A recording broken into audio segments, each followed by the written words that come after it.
Ouça isso. Eu mencionei isso esses dias e vou mencionar aqui de novo porque tem a ver. John Piper tem uma frase que eu gosto muito. Ele diz assim: se o Deus que você diz adorar nunca discorda de você, nunca te confronta, é bem possível que você esteja adorando uma versão idealizada de si mesmo e dizendo que é Deus. Vou repetir. Se o Deus, não foi eu que falei não, foi John Piper, já falei, né? Se o Deus que você diz adorar nunca te confrontar, nunca discorda de você, é muito possível que você esteja adorando uma versão idealizada de si mesmo e dizendo que é Deus. Quem faz isso? Sua consciência, que trabalha com a razão, que trabalha com a lei do direito, que trabalha com mérito. E aí você confunde tudo, acha que santidade é isso, e acha que é cristão, mas está indo dentro de uma vertente onde não carrega silício no corpo, mas aperta a alma. Está sangrando por dentro.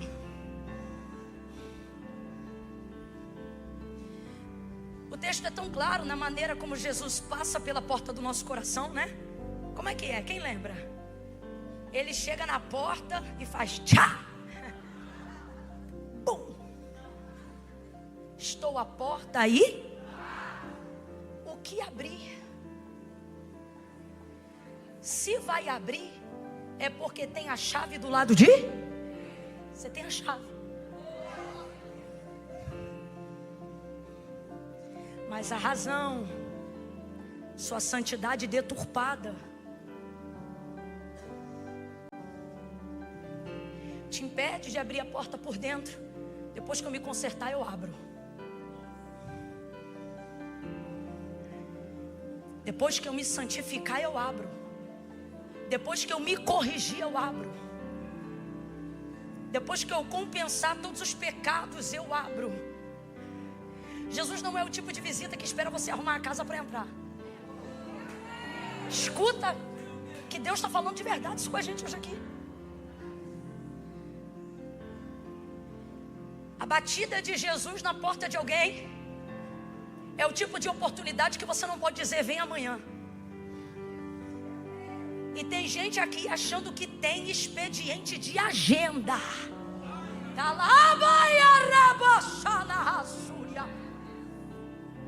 Que pode agendar a visita de Jesus para outro dia. E Jesus está dizendo: eis que estou à porta hoje e bato. Camila, mas está tudo desarrumado, está assim, está assado. Camila, a coisa está tão braba do lado de cá, que é capaz de que se eu abrir a porta, o primeiro a receber ele nem sou eu, são os demônios que moram em mim. E daí? Camila, eles são brutais, são violentos. Ele diz que o mais valente só é valente enquanto o mais valente que ele não chega. Depois que ele chegar, eu não sei para quem, mas agarra a mão de alguém agora e diz: abre essa porta, abre essa porta. Abre essa porta, abre essa porta. O mais valente quer entrar. O mais valente quer entrar. E o valente anterior, o que é que ele vai fazer? Ele vai manietar o valente. Está amarrado, vencido e sem força. Urabaia calachai. Está amarrado, vencido e sem força. Todo demônio que quer te envergonhar e que quer te impedir de viver a totalidade da graça de Deus e a plenitude de uma conversão verdadeira, assim diz o Senhor: abre a porta, porque está amarrado, vencido e sem força. O mais valente chegou.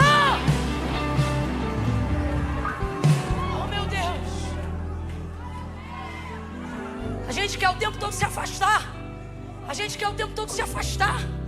Nossa consciência quer nos afastar. O medo pela consciência dos nossos pecados dizem: se afaste. O tempo todo, sim ou não, gente? É a guerra da nossa vida. Você fica sem orar 3 dias, aí depois fica mais 3 dias. Aí o coração começa a desejar orar, mas você não quer orar porque já está 6 dias sem orar e tem vergonha de orar. Se afastar o tempo todo, se afastar. Você quer arrumar a casa primeiro, e o Senhor está dizendo: quando eu bater na porta, não arruma a casa, só abre a porta. Só abre a porta. Abre a porta. Isaías vai dizer: ai de mim, Isaías capítulo 6. Ai de mim. Tenaz, brasa viva, anjo. Rapaz, se ele estava com medo antes, imagina agora. É isso mesmo que eu mereço. Ele vai selar minha boca, vai me queimar, vai... Não. O fogo não foi para consumir, foi para purir. Alabacaixa na massúria. Ibaia séria.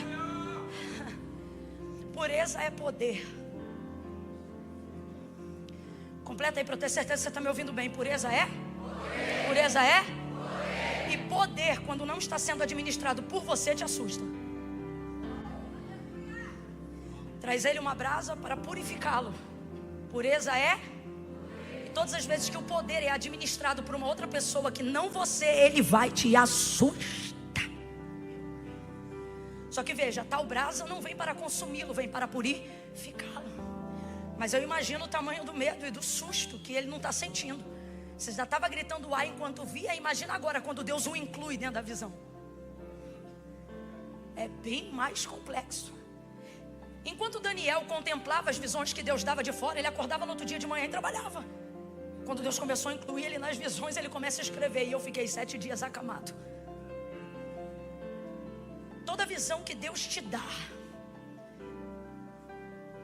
quando você entra nela de verdade, você precisa envolver a tricotomia do seu ser: espírito, alma e...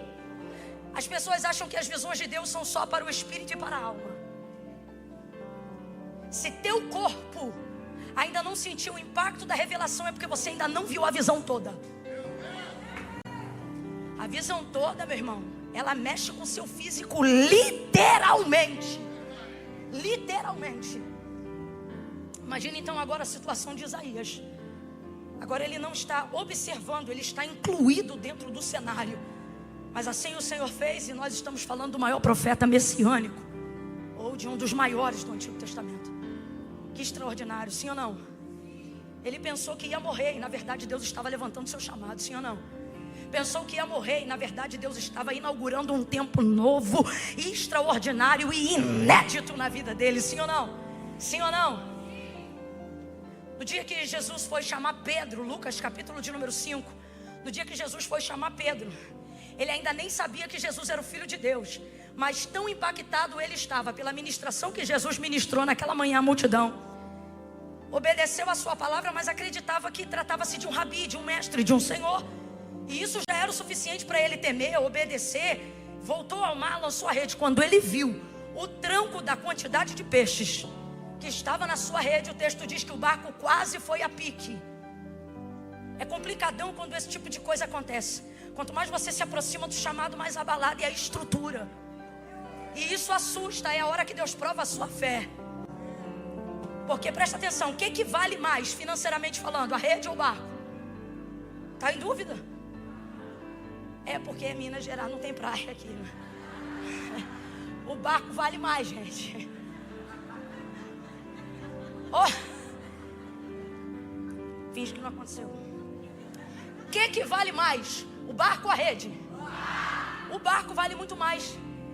É complexo quando a palavra que Deus me deu abala a minha estrutura de tal ponto que parece que para buscar o que Deus me deu eu vou perder o que já tinha. O texto diz que o barco quase ia a pique. Olha para mim e diga quase. Se tu ainda não viveu um quase de Deus, tu ainda não está no chamado.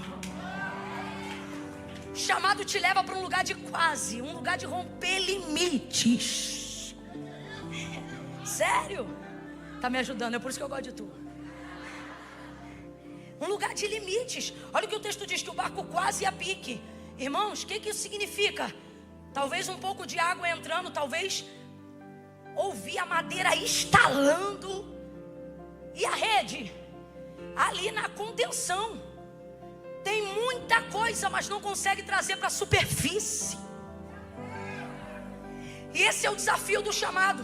Você crê que tem, sabe que Deus deu. O mais difícil não é pegar, é trazer para a superfície, é tornar real, tangível intangível, aquilo que você sabe que Deus te deu, e essa é a angústia da tua alma.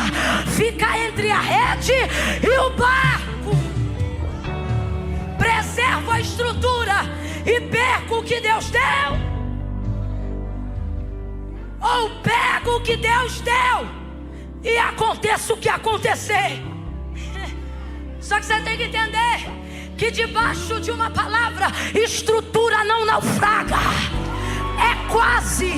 Olha para alguém aí agora e diga: é quase. É quase. Consola alguém e diga para essa pessoa: não solta a rede, é só um quase. Quando esse processo terminar, o teu testemunho vai ser forte. Eu quase morri, mas não morri. Eu quase perdi, mas não perdi.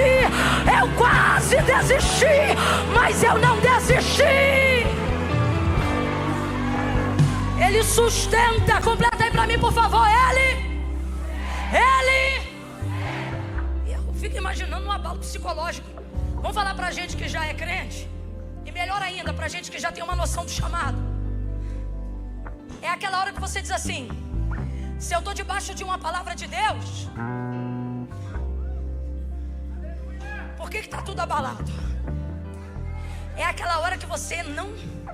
Eu vou falar rasgado que é para todo mundo entender. Segura só um pouquinho que isso aqui eles têm que engolir no seco.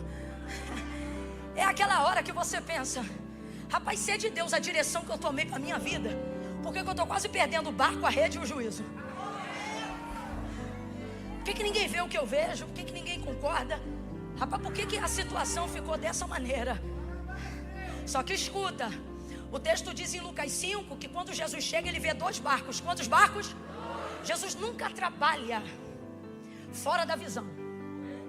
Tudo que Jesus faz coaduna, coopera, corrobora com a visão. Toda vez que você vê Jesus agindo no físico, aquilo dali corresponde a uma visão, que às vezes não aparentemente não acomoda no seu físico, mas leva a um propósito que completa a visão. Por exemplo, ele só se dirige ao barco de Pedro, inclusive só usa o barco de Pedro, pede emprestado o barco de... Porque Jesus não está indo ali para poder fazer pesca maravilhosa. Isso é consequência do chamado de Pedro. Jesus não está... Por isso que não é a pesca da necessidade. A pesca ali, irmão, vou usar um termo talvez um pouco grosseiro, mas só para a gente entender, é um show à parte. Jesus nunca trabalhou com milagres sob prioridade. Milagres sempre foram consequência de uma didática, de uma pedagogia de Jesus. Então veja, dentro dessa perspectiva, quando ele chega, a primeira coisa que Lucas 5 apresenta é: e viu Jesus 2 barcos. E viu Jesus? E viu Jesus? Quantos barcos ele viu? Entrou em quantos? Usou quantos? Enviou. Os 2 foram, mas ele enviou quantos? Somente o de? Que isso aí é sobre o chamado de Pedro. Mas viu 2. Quando o barco está quase indo a pique, ele faz sinal para os companheiros, que é esse segundo barco. O segundo barco vem, parelha com dele, ajuda, puxa a rede, traz para cima. Porque ele está até usando um, mas ele viu? O que o outro vai receber da palavra que foi ministrada sobre a vida de Pedro? Porque o peixe ia para todo mundo, mas o chamado é só para Pedro. Então veja, os 2 barcos que ele viu serão abençoados, consequentemente a multidão que já ouviu Jesus naquela manhã. Jesus vai usar o chamado de Pedro para abençoar aquelas pessoas. Elas vão viver a consequência de um chamado. É assim que Jesus quer usar a gente. Mas por que o tranco que quase leva o barco a pique é o de Pedro? Porque quando Jesus chegou na praia, qual foi o barco que ele usou? Você não vê isso, e eu também não posso afirmar. Mas conhecendo um pouquinho, menos que uma unha de Jesus, mas sendo significativo o suficiente, eu imagino Jesus pregando no barco de Pedro naquela manhã e medindo a estrutura todinha dele. Vai aguentar o tranco. O peixe vai para todo mundo, mas o tranco só no barco de quem foi chamado. E aí você não entende por que minha família recebe da palavra que está sobre mim. Por que até meus vizinhos são abençoados por causa da oração que eu faço na minha casa? Na hora de ver demônio, não são os vizinhos que veem, é quem foi chamado. Na hora de pagar preço, não é os moradores da casa que vêm, é a coluna de oração da casa quem Deus chamou. E isso vai dando uma revolta na gente. Só que o Senhor está dizendo, não é que você está revoltado, era para você se sentir privilegiado, porque o barco que eu usei foi o seu, a estrutura que eu preparei foi a sua. Qualquer outro barco que não ao seu, talvez teria naufragado, mas você não. Deus trouxe alguém hoje aqui para dizer, vai te assustar a minha glória, a minha unção, meu chamado, mas eu quero te dar uma palavra como garantia. Eu já medi a tua embarcação, eu conheço a tua estrutura. Você pensa que vai morrer, mas pega a mão de alguém e diz, tu aguenta o tranco, tu aguenta o tranco. Ele preparou você, capacitou você, ungiu você, chamou você, Ele escolheu você. Então para de reclamar e segura essa rede e leva para a superfície tudo aquilo que Deus já te entregou. Bate na mão de 2 ou 3 aí e diga, para de chorar e puxa a rede, para de chorar e puxa a rede, para de chorar e puxa a rede. Pega essa rede, levanta essa rede, já está na tua mão, já está na tua mão, já está na tua mão. Coloca para cima, realiza, faz acontecer. Quem fez o milagre? Jesus ou Pedro? Bora, quem fez o milagre? Jesus ou Pedro? Jesus ou Pedro? Jesus. Última vez, só para ter certeza que você está respondendo, entendendo e não está só no coro. O milagre, quem fez? Jesus ou Pedro? Acende as luzes aí para mim, por favor. Eu quero que vocês tenham experiência também. Tem um sol para cada pessoa na cara de vocês. Deixa assim, por favor. Jesus ou Pedro? Foi Jesus que fez o milagre, sim ou não? Então você tem que entender uma coisa, já está feito. Fala comigo, já está feito. Se já está feito, eu não vou soltar não, irmão. O mais difícil, o impossível, o improvável, o inédito, o complicado, eu só tenho que revelar. E se disso depender o esforço de quem não vai abrir mão, eu vou puxar mesmo que sangre um pouquinho. Eu não vou perder o impossível por causa de um estalar de barco. O impossível, Deus está dizendo para alguém, eu não te chamei para fazer o impossível, eu já fiz o impossível. Eu só estou pedindo para você, sabe o que? Mostra o que eu já fiz. Ele é bacana, rebaia. Revela o que eu já fiz. Só isso. Completa.